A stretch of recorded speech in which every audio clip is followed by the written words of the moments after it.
Good morning, everyone. Happy Tuesday. Happy Tuesday. Hope everyone is well. Thank you for joining us and Rob this morning for our webinar, sort of focusing on elements for community success.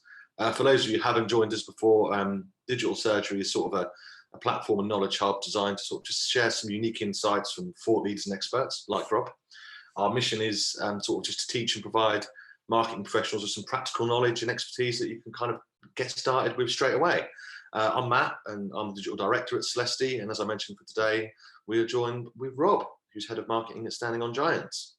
So if you have any questions during the talk, please do pop them in the Q&A tab, and obviously we can answer these at the end. But in the meantime, we'll let Rob crack on, and I'll pass it over to you, Rob. Hopefully you'll be able to share your screen, and yeah, we'll get started. Brilliant. Thank you very much, Matt. Yeah, let's get the tech running. Always a challenge at the moment. Yeah. Okay. Excellent. Okay, I'll leave it with you, Rob. Thank you very much. So you can all see that. If you can let me know in the chat that you can see it, that would be great.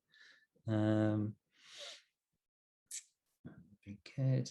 I'm just maneuvering my various tabs into position. We can see it. Lovely. Thank you. Right, you are one down there. So hello everyone, great to be here. Thank you to team at Celesti for inviting me. Great to be here with a fellow B Corp. Standing on Giants, we're a B Corp as well, and it's B Corp month this month, so it feels very good to be here talking with you. I'm going to start with a story. This is the M1 motorway. You may remember from those times when you drove around the country, the M1 motorway. And I'm going to take you back to 2010, 11 years ago. Actually, pretty much exactly 11 years ago. One wet weekend in March 2010, a man got into his car, took with him 3 mobile phones, 3 SIM cards, a giant thermos full of tea, and his laptop. And he drove up and down the M1 here all weekend for about 8 hours on Saturday and 8 hours on Sunday. Every mile he'd pull over onto the hard shoulder, get out of his car, get the phones, and on each phone he'd make a call, text, access data, get the next one, next phone, next SIM card, call, text, data, next one, call, text, data. He'd record the results in a spreadsheet that he built on his laptop. What on earth was he doing, going up and down the M1 doing this every single mile? Well, he was a member of giffgaff's online community. And at the time, giffgaff were in trouble. They'd just launched 6 months previous, and the network was going down, quite simply. And so they're very early customers, and you guys know your early customers or your early supporters, so important to you. And they'd put this community at the heart of the business, and they were letting these people down. And the engineers at O2, who they borrowed the network from, the engineers couldn't find the problem. But it was this person's work. He was a retired glider pilot. This person's work, a member of the online community, going and doing his own research on the M1 that weekend and sharing the results with the engineering team, that meant they could fix the problem. And we speak to our founders, Vincent and Robbie here at Standing on Giants, who met while at giffgaff. That's sort of the origin story of Standing on Giants. Speak to them, and he did really save the company in that crisis, that one member. So that's kind of the Standing on Giants story and how we come to be here. So our co-founders, Vincent and Robbie there, met at giffgaff and built that brilliant company. Now, obviously, a huge success and a real kind of beacon of what a community-led business can be. And they decided this would be a great model to bring to other businesses. And so that's what Standing on Giants is all about. And we now work with many different clients all across the world, mostly large clients, Airbnb, O2, Tesco Bank, Lenovo, large global communities, but we do a bit of work with startups and other B Corps as well. Recently worked with a great independent or B Corp called Art Finder, which is great. Just check out if you like art. And so that's what's brought us here. And so what I'm going to talk about today is a system we use to build successful communities. But if you could just all open up your chat, I'm going to make this session as interactive as I can. Open up your chat and just with some simple word association. When I say community to you, write in the chat any word that comes to mind that you associate with community. People, Victoria. Yes, absolutely. Help, sharing, connection, Yeah, these are great, everyone. Group. Yeah, absolutely. Any more? Keep going if you like. Mutual support. Yeah, really like that. Neighbors. Nice. Yeah. I'm sure some people would challenge you, Laura, whether their neighbors are a good community, but I agree with you there. Local. Interesting. Independent business. Interesting. Yeah. Cool. Great. These are all fantastic. Well done, everyone. And I agree with all of these. Interestingly, none of you said a software platform. And so there's a bit of a disconnect here, because there's a bit of a disconnect from what people, I think, from what a community is, and then the community industry, which we're a member of.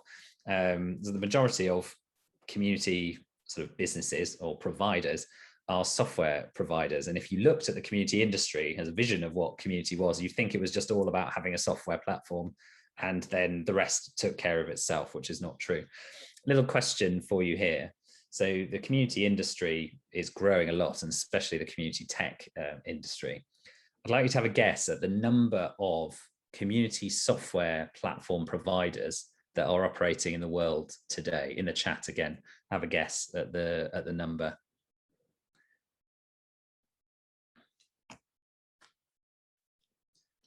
How many community platforms do you think there are?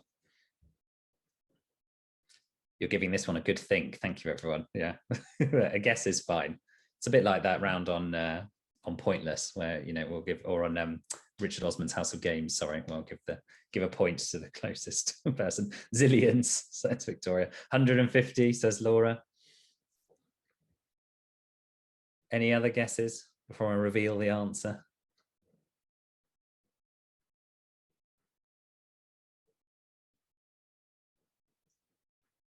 No other guesses. Okay, great. So 200 and higher, yeah, 242, and that's only according to this one kind of ecosystem report that was done by Comsor, who are a company in New York who work with lots of platforms.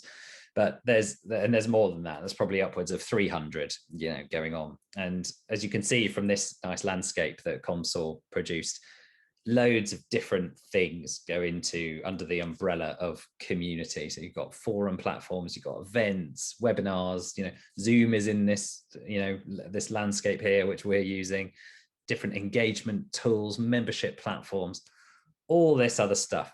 So, but as we kind of realized from our first question about community, it's not really about this. But when you go about starting an online community for your business, this stuff is what you can very easily get bogged down in, like what platform we're going to use for that, what we're going to do, what's it going to cost, and as long as I have a software platform, everyone's going to come, and that's not the case.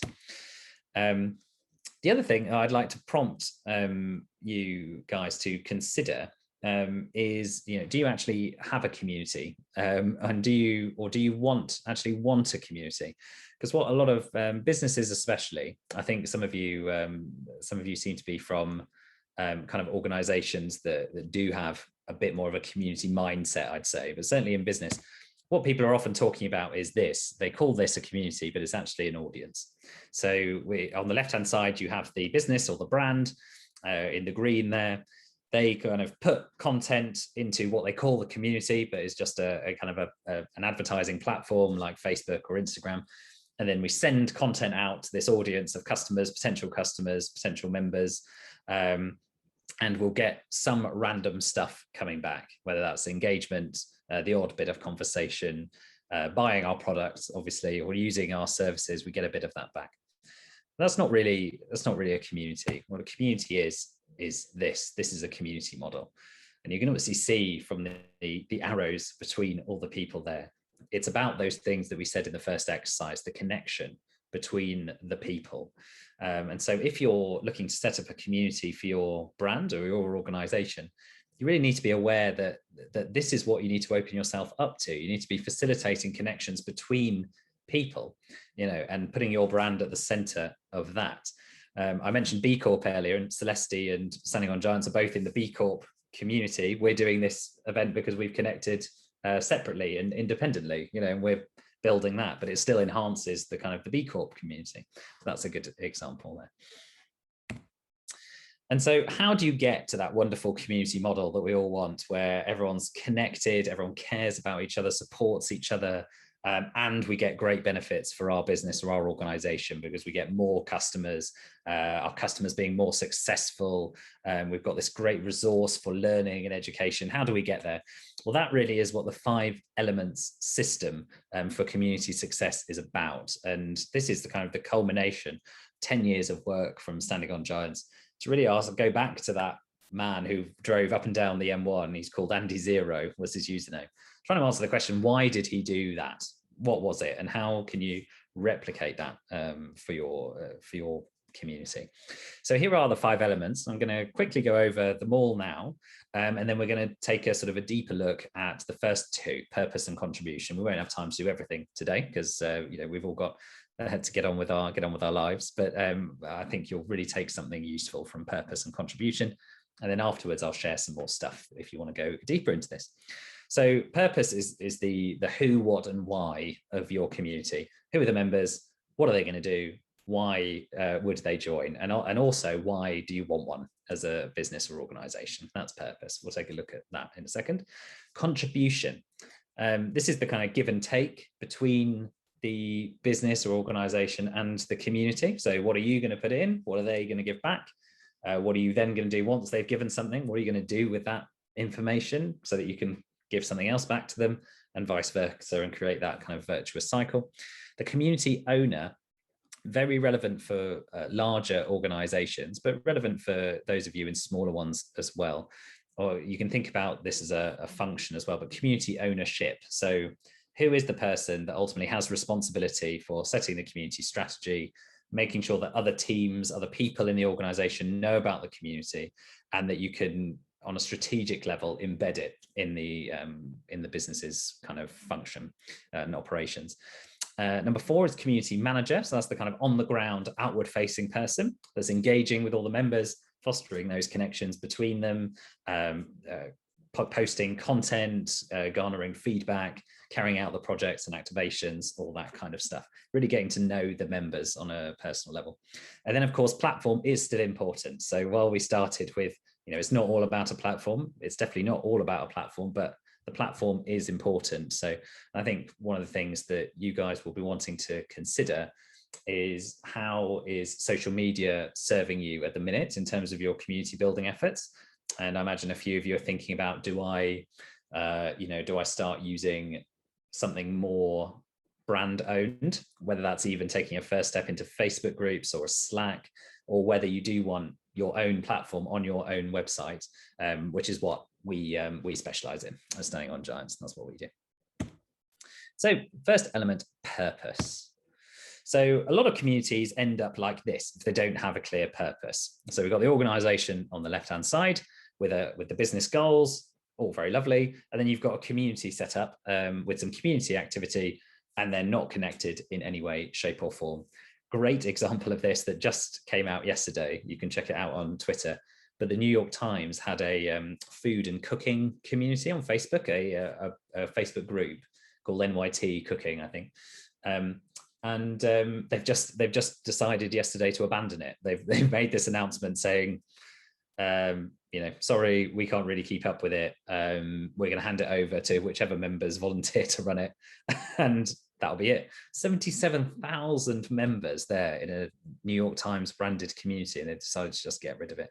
And it's because they didn't ultimately go through the 5 elements process to start with, and they haven't thought about who's going to own it, who's going to manage it, and what they're actually going to put in, what they want back. So what we want is a strong community purpose that links the business goals or your organizational goals to the community activity. Simple as that. And that's what a community purpose will do. First of all, we need to define the business or organizational goal, because as we've seen from this, that's what needs to overlap with the community activity. And often we see clients, have a sort of abstract idea of the benefits of community and just like, yeah, I'll start a community and then I'll have all this great stuff. Well, you will, but you need to be focused. So we normally talk about 3 areas which can bring value. So the first is kind of cost saving. This is probably the first use case of online communities. This was the idea that instead of having to ring you up, someone could go onto your online community and a member could answer their question, or they could find an article or some knowledge in the knowledge base, something like that, which would mean that they wouldn't need to call. And then so you save cost that way. There's other ways that communities save costs now, harnessing UGC, getting the community to create content on your behalf, which is often more authentic and more impactful than expensive content that you're producing. It's another great way to save cost. One of our clients that does this very well is O2. They save actually over £3 million a year in support deflection. Other kind of benefits or metrics in this area that we would say you could look at related to cost saving, things like overall customer satisfaction, NPS, that sort of thing. The second one is growth. So growing the business. Do you want your community to be an important tool for growing the business? Now, our best example of this is Airbnb, who we work with, where the members of that community earn 2.5 times more on Airbnb than non-members. But growth wouldn't necessarily need to be purely financial, or you can look at overall engagement, you can look at referrals, acquisition, retention, the likelihood of that person to become an advocate for the brand if they're in the community and your focus is growth. So a number of things, anything to do with growing the business or the organization, that can be that business goal. And the third one is future proofing. So ultimately using the community to prepare for the future and get ahead. So do you want your community to test out new products? Do you want their ideas on what you should be doing, on what products you should be developing, on what events they want to see, on what information they want from you, on ways you can improve your service? Do you just want feedback on something that you've put out there?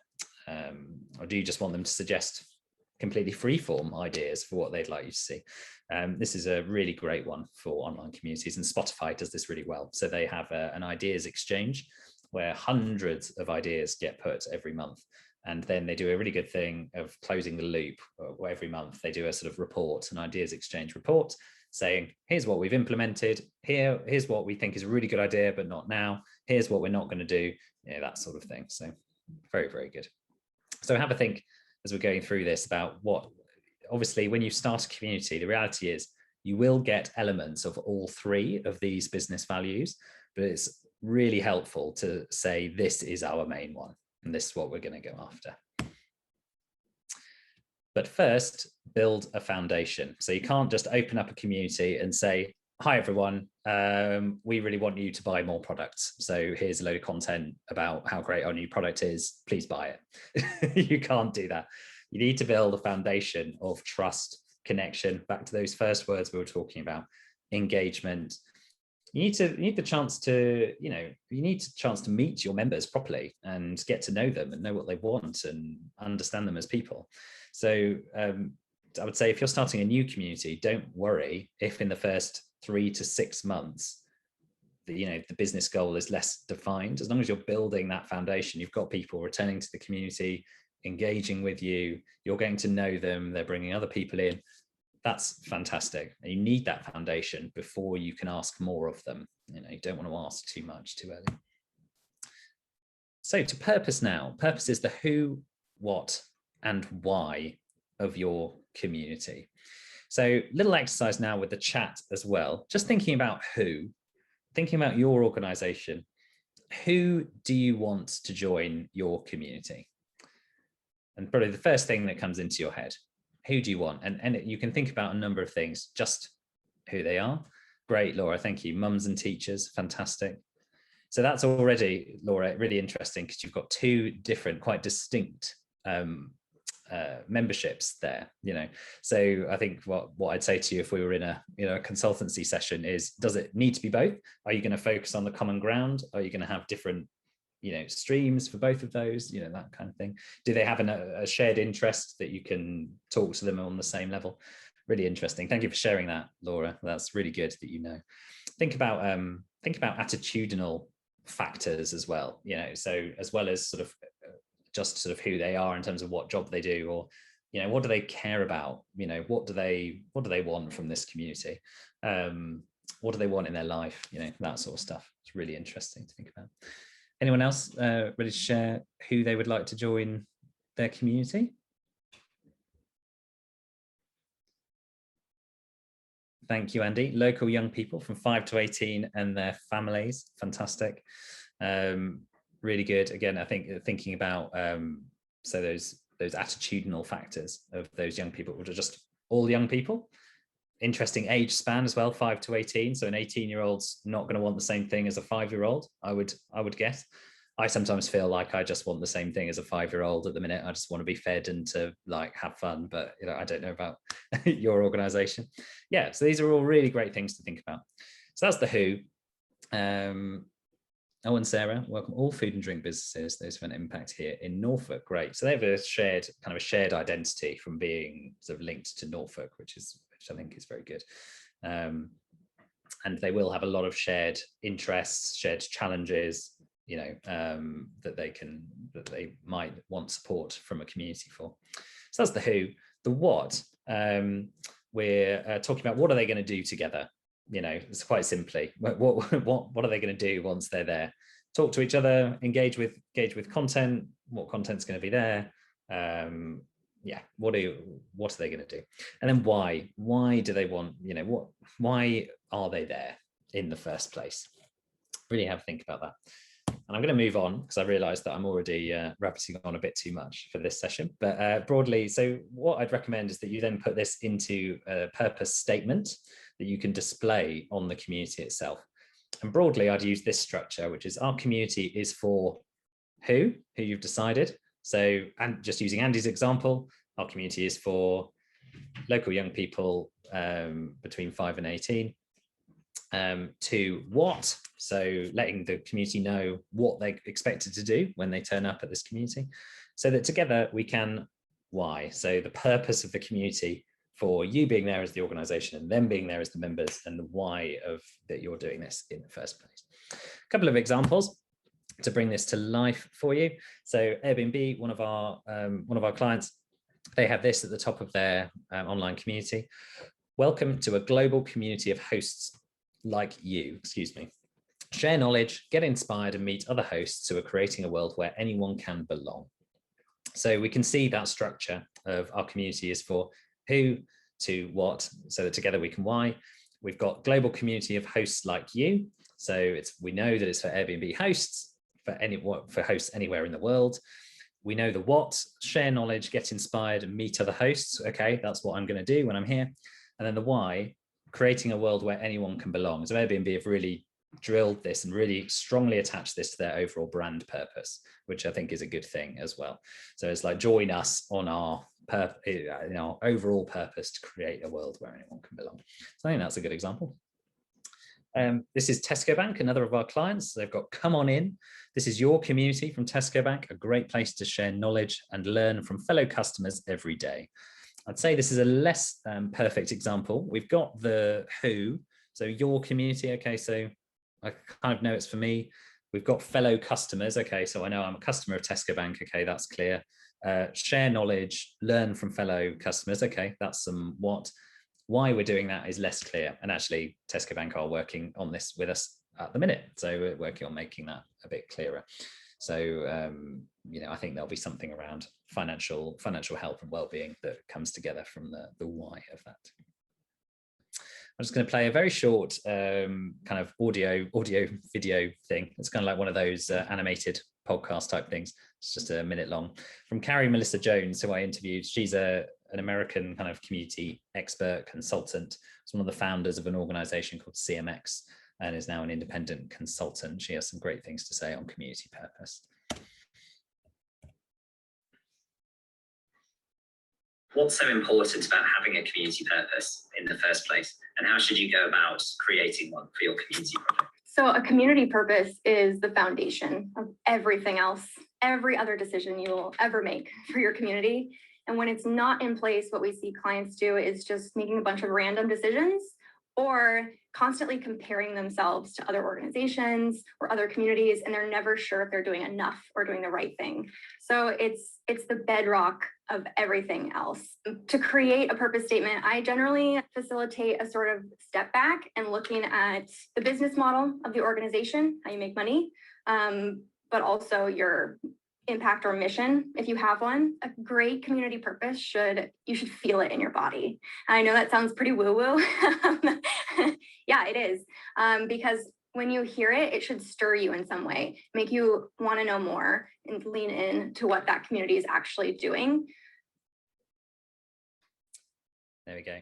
Really sorry that it ended on an upward inflection, because that if that annoys you as much as it annoys me. But really great stuff from Carrie there, who in no uncertain terms kind of highlighting the importance of your community purpose. And if you spend that time really defining it at the start, it really helps you plan everything else, all of the rest of the 5 elements. If you're clear on that, you can always return to it, which is great. And as the final thing from our co-founder, Robbie, join the conversation is not a purpose. I don't know how many websites you've been on where it's just like, join the conversation about what, why, why do I care? So yeah, please don't put join the conversation. So contribution to the second of the 5 elements that we're covering today. So what is it? Quite simply, what are you as the organization or business going to contribute to the community? What are you prepared to put in that's valuable to them? And then what are the members going to contribute in return? What do you want them to contribute back in return? It's amazing how many people don't really think about this before starting a community. Really important to get clear on. And so what that looks like in our diagram is just this sort of virtuous cycle between the community and the organization, a kind of a constant give and take. And so when we're thinking about what are you going to contribute, so think about your organization now, your community members that you want to attract, that you're managing. What do you put in at the minute, or what would you like to put in at the minute that you think is going to be valuable for them? If you could use the chat again, just to suggest, and keep them as a general or specific as you want. Just lots of ideas would be good here.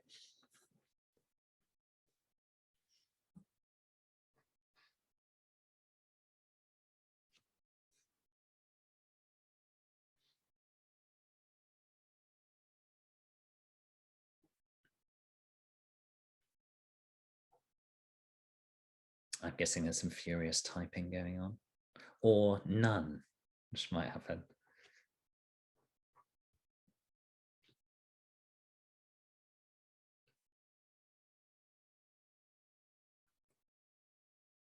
You can think about communities. Oh, fantastic, Andy. Oh, a very good paragraph. Great.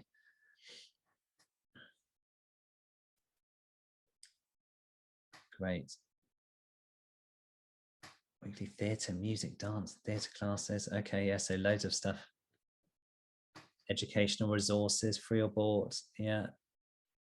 Engaging children. Okay, cool. In-house sessions. Yeah, good. So resources, educational resources, classes, free for local young people. That's great. That's great. About really, you've gone very in depth. You're clearly thinking about this a lot. I think mine that I'm going to show you are a bit more sort of top level, and just less specific, but good for you to think about. Top tip, Victoria. Yeah, exactly. Top tips, how-tos. Absolutely, yeah. So sort of helpful, meaningful content. I would put that under the bracket of, and access actually. So first of all, time. You need to contribute time to making the community work, and all of you clearly are putting that in, which is fantastic. Meaningful content. So not just putting content out there because you need to announce something, but stuff that is important and useful for your members. Access, just access to you, access to other people. That's a really valuable thing that you can offer through a community. Conversations, just that don't underestimate the value of off topic. So creating a space where people just talk about other stuff that they're interested in. That's really important in community building, because it can't all be about work or the one thing that your organization does, and people will get to know each other better that way. Incentives, so you can offer probably over the longer term, wouldn't suggest this to get people in, but what sort of rewards could you offer? Member-led improvements. So if they've got suggestions for improving your services or your products, telling them what you've done as a result, that's so powerful. So if someone comes to one of your classes, Andy, and is like, oh, do you know what? I would just, my daughter loves potato painting, and then you didn't have a class, and then you've put a potato painting class on, and then it's been a big hit, incredibly powerful to show that you've listened and put that on. Other projects and events you can offer as well, and those are very broad terms there. So what are members going to contribute? So it's good that you guys have thought about what you can put in, but what do you want them to give back to you or to other people? Again, use the chat, and just as general or as specific as you like.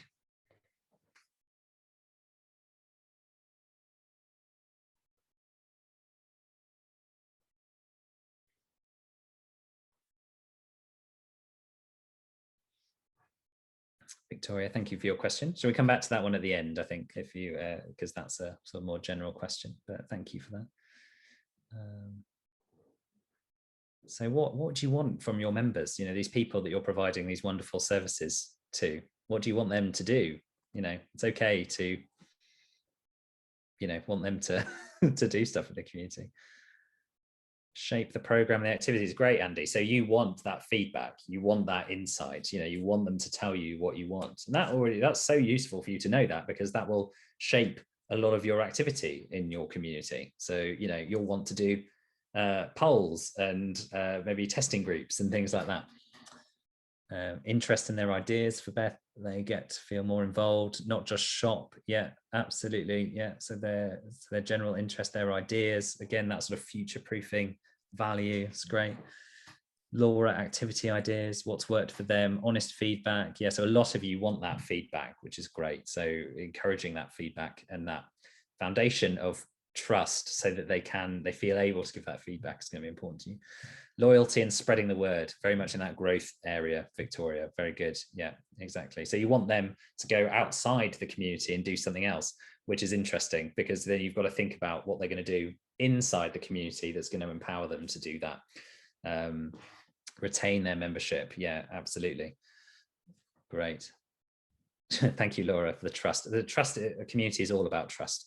And going to Victoria's question about why this is an important part of brand strategy, brand trust is probably in crisis at the minute, and a community is a fantastic way to build it.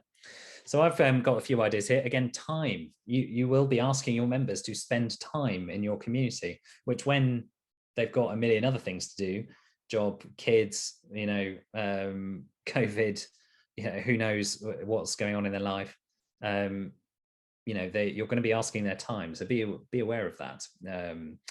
User-generated content. A lot of you talked about sort of feedback, perhaps guides and things like that. Peer-to-peer help, perhaps supporting each other on certain things. Feedback, ideas, insights. Lots of you want this. And then participation in activations and projects. So you want their participation in things that you're trying. If you've built a community, great group of people to test new things with. So if you're running a new class or whatever, whatever it is, a new resource. And then connections, I think this goes to Victoria's point about sort of spreading the word. If you're starting a business community there, Victoria, the connections that other people can bring into your community are going to be very, very valuable for you. And I think when people join a community and like it and have access with the brand or organization, they're very keen to do that. They're like, oh, I've joined this great thing for Norfolk food and drink providers, and I know about 20 of them. Why don't you come in and we can, and then they're going to run events and blah, blah, blah, blah. You get the idea. So that's contribution. And I hope that was clear and giving you some ideas. So we've covered the first two there. And as I said, we're not going to go into the other three, but I'll give you just a quick overview before we wrap up and have some questions. So the community owner. So you've done a bit on purpose and a bit on contribution now. Hopefully you can see how important it is for someone to be owning the community strategy and what's going on. How are you going to make sure that this all happens? And it has to be someone with quite a senior authority within your organization or business. And it might even be you guys, you might be doing it. Very, very important. Otherwise, your community will just be isolated out there. Community management, so that's the time, the time, effort, and skill set that you need to put into the community to get this great engagement you want. If you want feedback and ideas, there needs to be someone from your organization in the community asking for feedback and ideas, going, hi everyone, thank you so much for coming to yesterday's class. It was really, really good. Would love feedback on that session and ideas on what you'd want to do next.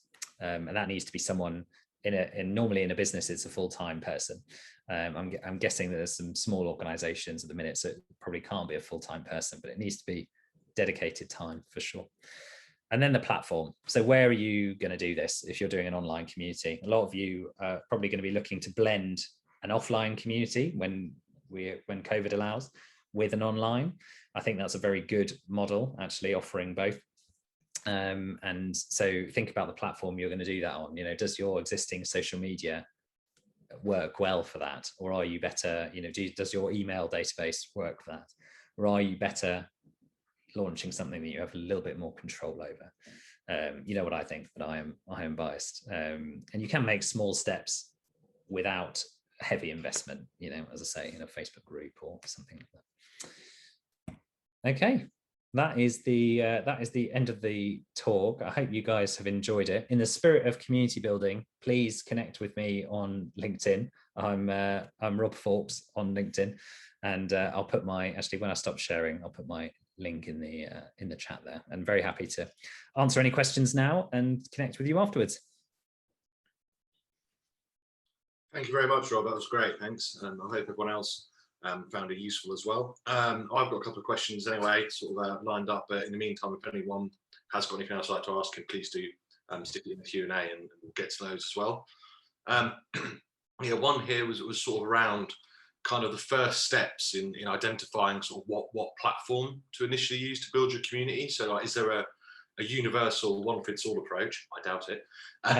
or is there some recommendations you'd make around that? Mm-hmm. So I think my first piece of advice would be work through the other 4 elements before you pick a platform. So if you've done that work on your purpose, the most important thing really is that the platform supports your purpose and the contribution. So lots of the people lots of the guys here have said things like, oh, I really want feedback, I really want ideas. If your platform doesn't support giving feedback or ideas, so it doesn't have things like polls or private groups that that you can set up focus groups for and things like that, or specific channels for specific things, then that platform's not going to help you achieve your community goals. So I'd say start with element 1 and work down. Again, if you haven't got it works for all of them. So if you haven't got a community manager to manage a wholly owned platform, then you're probably not going to be able to have a successful wholly owned platform. So think about everything, all the other 4 elements influence the platform choice. Thanks, Rob. And one here from Victoria, which is sort of more of probably a general one, but how important is it to respond to comments on posts or sort of within the discussion? Very important, I'd say. So it depends what you're doing. So I think the ideal, what we would say is the kind of the best practice is that it's ideal for you to have other members commenting on people's posts before you jump in there. This is to encourage that atmosphere of peer-to-peer help and support, which is kind of often the lifeblood of communities. Remember, we're trying to create those connections between people. So if you just jump in as the brand, if someone comes in with a question, you jump in straight away, answer it.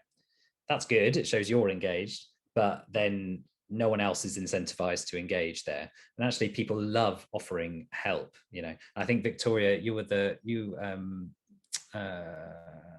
trying to remember your business. I'm having a look. IOSH, content creator at IOSH. Yeah. So yes, that's right. So yeah, that would be my best practice for you. If there's other members there that can health and safety. Yeah. But I bet people love answering questions. If that's your bag, they love answering questions for other people. You'll be amazed at how easy it is to get people to offer their expertise. Yeah, exactly. Try and get them to answer first, and then and then come in. So after some people, so your job as the community manager then is to go, oh, fantastic response from Jenny here. This is exactly what we'd recommend. So you're bigging up that member, highlighting the best answer, and encouraging future participation in the peer-to-peer.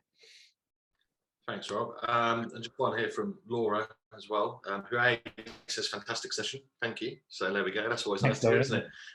You're saying about trying to build a community for over a year, and it's working really well on sort of social media platforms. But do you think that sort of online communities outside of that can kind of outgrow social media, and would we then need an on-site platform or something like that? Yeah, definitely. So we often see that, and I think so there's a couple of things in here. I think first of all, look at how the policies of the large social media platforms could undermine your members' trust in that platform. It really comes down to control. If you have your own platform, you can control what goes on there. You're not beholden to an algorithm. When you're trying to build your community on Facebook groups at the minute are very good because they get surfaced very high in people's feeds and people's notifications. But as Facebook have proved time and time again, they change those things almost on a whim. So with very little warning. So you never know, it might be in a year and Facebook might go, do you know what, Facebook groups is turning into too much of a headache for us. We're going to deprioritize them, and I think Facebook have been on a long-term trajectory towards just really becoming an advertising channel, really. And so that is the advantage of looking at your own platform. So if you've got a community that's got good engagement, I think now is a great time to consider trying to off Facebook them or off Instagram them into something that you can have more control of. I think I'll be inclined to agree, Rob. Yeah. One from Justin here as well. Do you think it's better to create sort of a really good community, a supportive community, before you actually launch the product? So you already have kind of engagement, or better to focus the engagement on who the product can really help? Really great question. So yes, that is definitely a use case of communities, and there have been a couple of examples of businesses that have just launched a community for a specific set of professionals, or like, I don't know, new mums, probably a good example. I'm a month away from becoming a dad, so parenting is very much on my mind at the minute. So yes, you could do that, because if you know your target audience for the product, target market, finding those people and connecting them and then getting them excited about what you're building and getting their feedback into the building is a very powerful thing to do.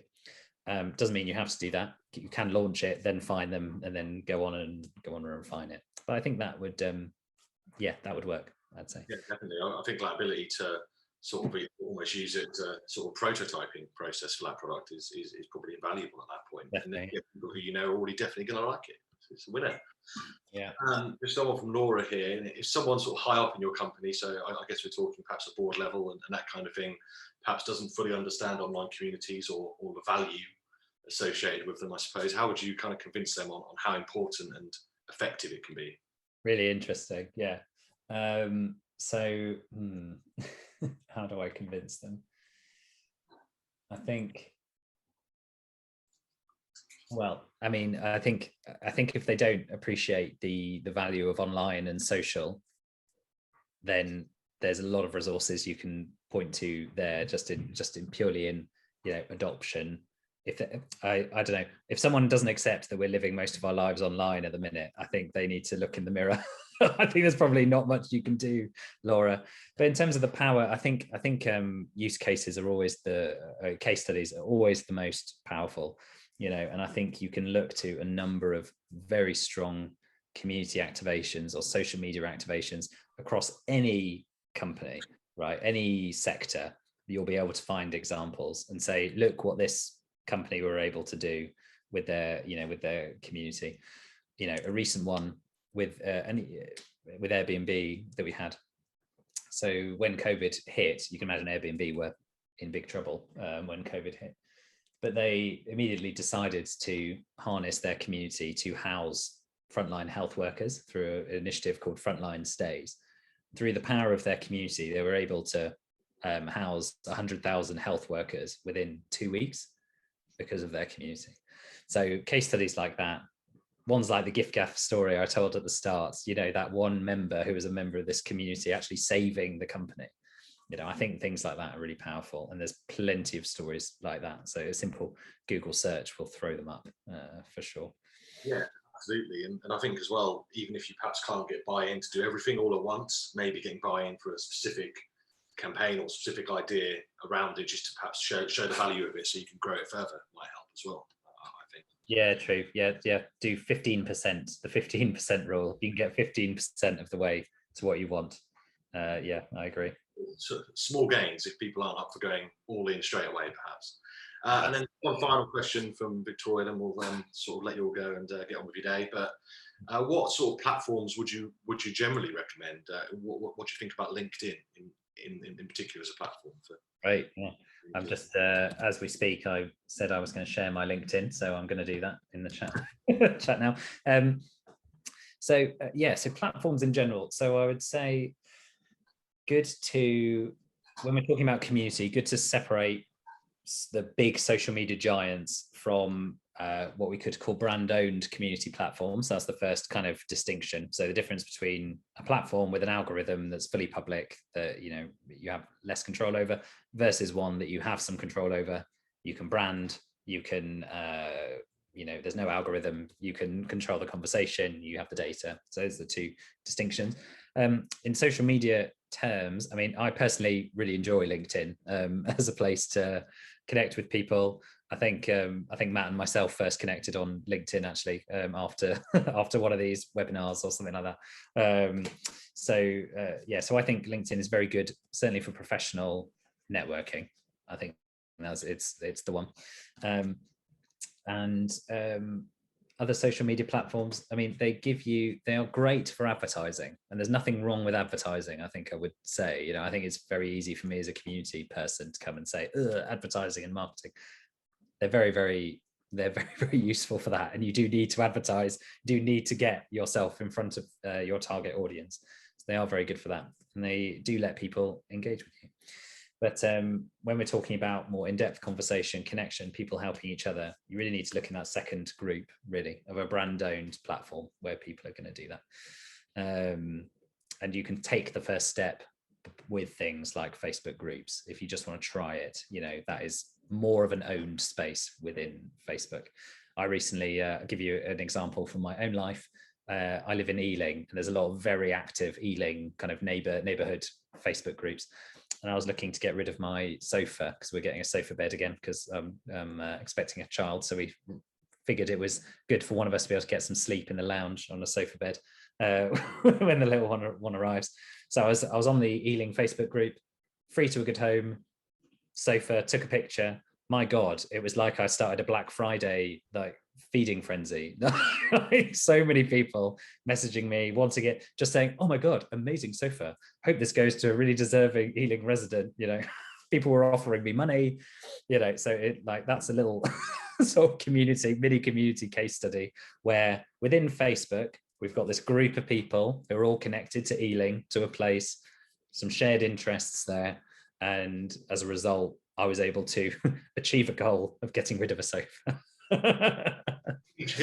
Interestingly enough, Rob, I'm moving house on Friday and needing a sofa for the new house, and I have done exactly the same thing but in reverse. And tonight I'm going to go and pick up a sofa from somebody who wants to get rid of it. There you go.